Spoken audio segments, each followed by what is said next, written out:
अपनी भावनाओं पर इतना कंट्रोल करना जानते हो कि आपको क्लियर रहे कि मुझे इन भावनाओं में बहना नहीं है, बल्कि अपना उद्देश्य ध्यान रखना है। ये सब तो लगा रहेगा। और जब आप लोग जीवन में है तो निंदाएं तो होती हैं, आलोचनाएं होती हैं, झेलनी पड़ेंगी, आदत डालनी पड़ेगी।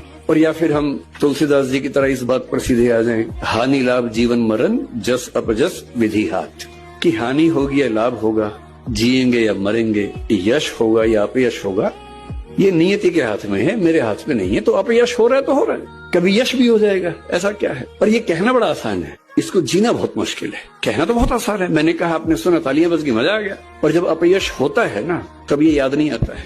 उस समय तो दिल की धड़कनें बढ़ जाती हैं, बीपी बढ़ने लगता है, बेचैनी होती है, एंग्जाइटी होती है, नींद नहीं आती है, और पता नहीं क्या क्या होता है। अपनी भावनाओं पर इतना कंट्रोल करना जानते हो कि आपको क्लियर रहे कि मुझे इन भावनाओं में बहना नहीं है, बल्कि अपना उद्देश्य ध्यान रखना है। ये सब तो लगा रहेगा। और जब आप लोग जीवन में है तो निंदाएं तो होती हैं, आलोचनाएं होती हैं, झेलनी पड़ेंगी, आदत डालनी पड़ेगी। और या फिर हम तुलसीदास जी की तरह इस बात पर सीधे आ जाएं, हानि लाभ जीवन मरण जस अपजस विधि हाथ, कि हानि होगी या लाभ होगा, जिएंगे या मरेंगे, यश होगा या अपयश होगा, ये नियति के हाथ में है, मेरे हाथ में नहीं है। तो अपयश हो रहा है तो हो रहा है, कभी यश भी हो जाएगा, ऐसा क्या है। पर ये कहना बड़ा आसान है, इसको जीना बहुत मुश्किल है। कहना तो बहुत आसान है, मैंने कहा, आपने सुना, तालियां बज गई, मजा आ गया। और जब अपयश होता है ना, तब ये याद नहीं आता है।